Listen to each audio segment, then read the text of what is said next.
Welcome, everyone, to Coffee with Coaches on the Muskie Sports Network. I'm Tom Caudell, and joining me today is Muskingum head tennis coach, Bridget Barrett. Coach, welcome Hi. to Coffee with Coaches. Thank you for having me. You know, Coach, Coffee with Coaches presented by Jennings Java. For the freshest coffee roast around, visit jenningsjava.com. Founded by a Muskie alum, former student athlete here at Muskingum. Freshest roast you'll find anywhere around. You know, Coach, this is an opportunity to sit here, talk a little bit, learn a little bit more about you, and ask you some fun questions, and let our fans who follow Muskie athletics get to know Coach Barrett a little bit deeper than they already do. Are you ready to get started? Yes. So talk to me, Bridget. When you were growing up, when did you first become involved with tennis? So I started playing tennis when I was about 10 years old. The health clubs in our area, there's a ton of tennis courts, and there was a Sunday lesson at noon that my mom signed me up for. And I just remembered I really liked it, so we just kept signing me up for it. And then one of the coaches, she took an interest in me, and I took my first lesson with her, and I thought it was the coolest thing to have a female coach because all my soccer coaches were always men, and she's really kind of what kept me going to want to play tennis. And then I also realized like I could do that too, of coaching tennis like her. Yeah. I mean, that's awesome. You talk about the impact that the female coach had on you. It kept you in tennis and going in that direction. You know, when you chose to play tennis at the college level at Davenport, what was it that made you decide that was the school for you? So I went on a few other visits to other schools, and I didn't connect with the coaches, and I definitely did not connect with the teams at all. And when I went to Davenport on my visit, I already knew the coach because he was one of the coaches at the club I trained at. But the players, they treated me like I was already a part of the team, and they cared about me. They took an interest in who I was and my tennis, what I did outside of tennis. They cared about me, and it felt like a family, and it felt like home. It really sounds did. Sounds exactly like you have put in place here at Muskingum with the tennis program. Family first motto, and I've got some of the young ladies in my classes, and certainly unbelievable student athletes and representatives of the tennis program. What about as a student athlete at Davenport? You were highly successful. When you think back over your career, is there a favorite moment that sticks out?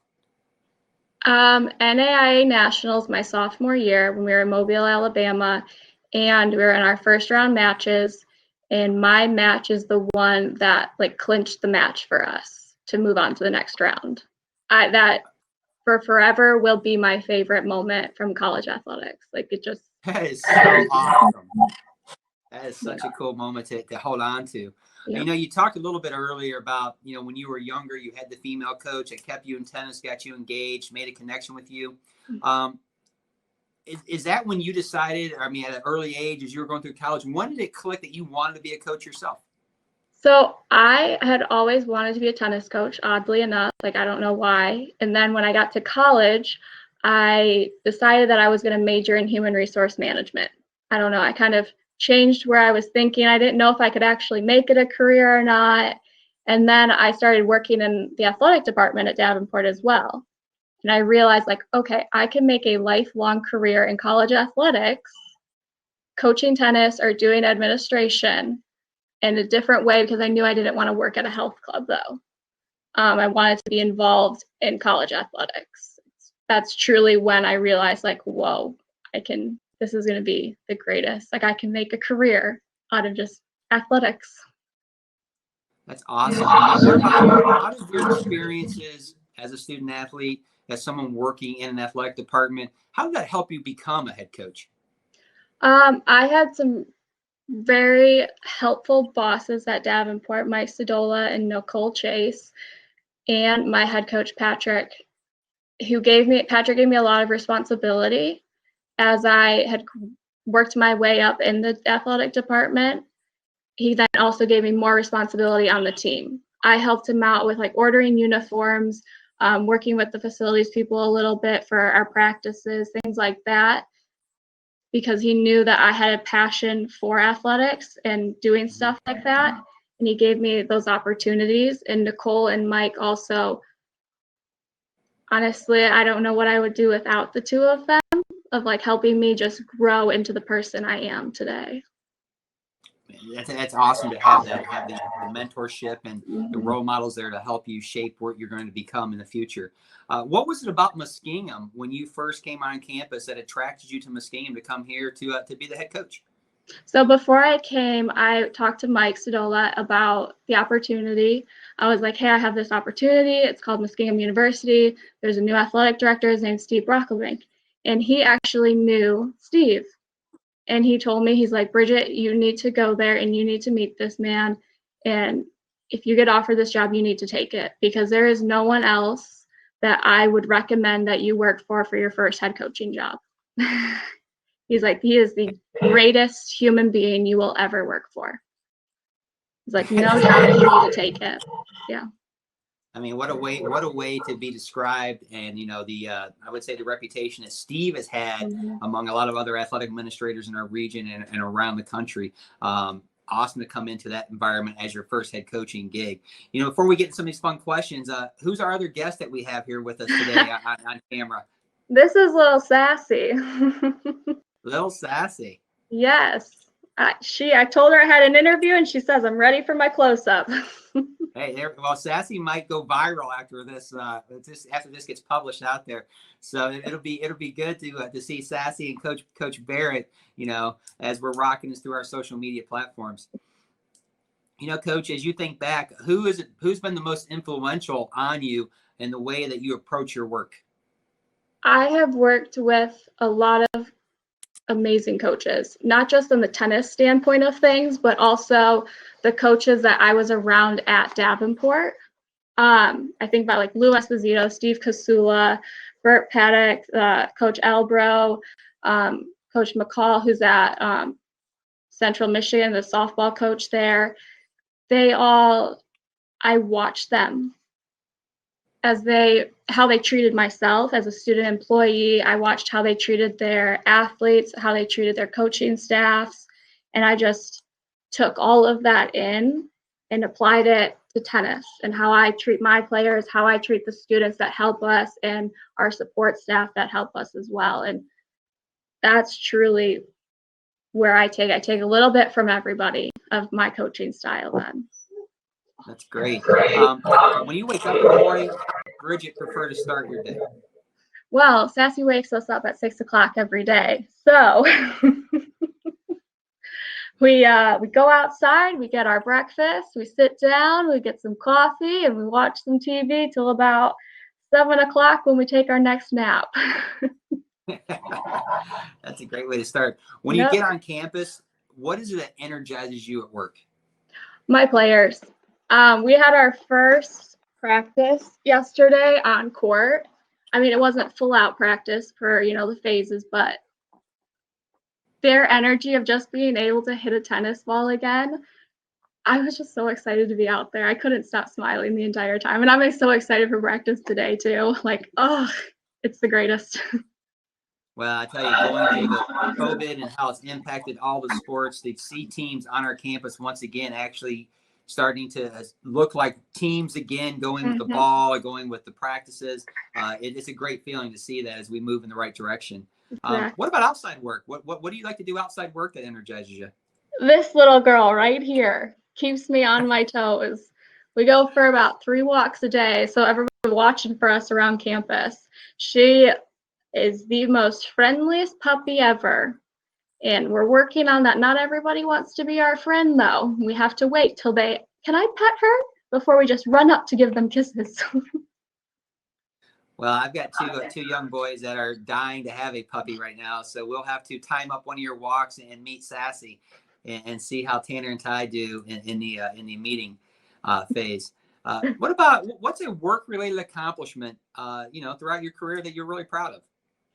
On the first win last year. I don't think anything will be able to top that one for a while.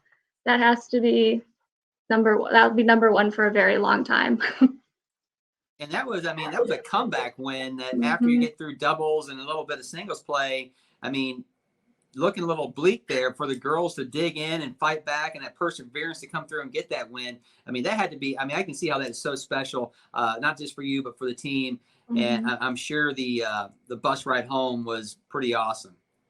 Oh, it was honestly like the after doubles of losing all of that, and then they just went and swept. I was on cloud nine for a long time there. Hey, that's that power of winning, how special that is. And that was a great moment for the tennis program. Coach, what's something that most people don't know about you? I'm actually a pretty good golfer. I go out and go golfing a few times a week, and especially during the summer, was out golfing quite often. It's just another way to like get out and do something besides take a break from tennis to alleviate my joints a little bit. So when we're putting together the athletic outing, we need to add you to the team as a ringer, and that will lower our score a little bit. Yeah. What's something that you've seen recently that made you smile? I mean, I don't want to go all on sassy, but she was running down the hill the other day and she did a complete roly-poly action there. The other would be probably my players interacting with her. I mean, this is my child in a way, and seeing how much they care about her shows like what type of girls I have on my team. That's great. What's the best advice you've ever received from someone? Mike Zadola. It's not even anything coaching or athletic related. It was, if you're ever counting money, make sure that you're never alone, and make sure you have at least 3 people with you, and like you sign the envelope in 4 different times. You date the envelope with the time, the location, all of this. Always, forever. Will never count money in a private room by myself because of this man. Great advice. Yeah. How about this? We got 3 of your friends. We're out on the golf course, and I asked them to describe Bridget in one word. What are the words your friends would use to describe you? Positive energy. They would probably say outgoing, just fun and easy to talk with. Definitely. Great friends. I mean, to describe you in that way, I mean, you can see how your friends would look at you. What about this, Coach? We're going to film a movie. We're going to film it over that first win that you got at Waynesburg. Who would we get to play Coach Barrett in that movie? Who's the person? I would want Blake Lively or Taylor Swift. There you go. Two great, an actress and then the singer songwriter. Perfect. Yep. What about a superpower? If you had a superpower, what would it be? I'd want to fly. I think that would be something really cool to be able then to travel. Mm-hmm. That would be awesome. It kind of falls into the Superman role there, being able to fly. It looks pretty enticing. Yeah. What about, we've gone through COVID. A lot of people have been kind of confined in, areas you can't go out as much. If you had one meal you had to eat for the rest of your life, what's your go-to? Frozen pizza. Jack's frozen pizza, the supreme. Jack's frozen pizza. Yep. I'll tell you, we discovered Jack's frozen pizza about 2 years ago, and we had it, and the kids loved it, and it was like our freezers were stocked with Jack's, and other people would be like, Jack's, what's Jack's? It's like, it's the hidden secret, man. It's so good. That's all my dad would buy as a kid, Jack's. We just would have, we had a big freezer outside in our garage, and it would just be stacked, one level of frozen pizzas, and then the next would be like frozen meats. Then you got your breads and everything there possible in that freezer. Awesome. I love the Jack's. We're in a digital age now, Coach, and everyone, through our cell phones, which we're doing this interview on right now, is moved in that direction. But if you only had 3 apps that you could have on your phone, what would your 3 apps be? Do I get to keep my text messages? Does that count as an app? No, you can keep text. That's fine. My Fitbit app, the Amazon app, and then YouTube. Those are good, great apps. I got a Fitbit, and I tell you, if I don't see it on my foot, is usually where I wear it at. It freaks me out because I'm like, I got a streak going of these days and steps, and got to keep it going. So it's like an addiction now with the Fitbit. So I could see how the Fitbit app would be important. I love it for my sleep too. Tracking the sleep. Yep. Good stuff. What about a bucket list? Is there something on a bucket list that you still want to get checked off? Something that, on the horizon, you're like, I got to take care of this? I want to go to Wimbledon. Ideally, to go to all of the Grand Slams, but number one on that list is Wimbledon. Like, that would be the first one. Yes, I know I probably should put the U.S. Open, but Wimbledon, just the white there, just something about it, the history of Wimbledon. I really want to experience that. Well, the history and tradition of Wimbledon is like no other probably tennis tournament there is. What about favorite TV show? Again, with COVID, a lot of people are turning on to the TV, streaming different things. Is there one that you always go back to? It's on repeat for you? Grey's Anatomy, I kind of go back to, and Vampire Diaries, but I like watching Last Chance U every time they release a new series. Kind of just go through everything, try to find anything random. I asked my recruits for recommendations during COVID then too, and Outer Banks, All American, those were top of their list. Hey, that's I don't great. know why, but hey, the resource of the student athletes on our campus is tremendous when it comes to recommendations for what are you watching on Netflix these days? What are you streaming? What's a good show? There's no shortage of what they will offer up. Coach, going back around to the helm of the tennis program here, you've talked to us like the moment that sticks out is the win that you had at Waynesburg last year. But, what else is it about being the head coach here of the tennis program that is special to you? I think it would be as like the opportunity that I got to kind of mold the program into my own and create something special. We have been doing a lot of firsts. Like, we had a great big recruiting class, another great recruiting class coming in. It's just creating the foundation of molding it into my own program. Has to be my favorite part.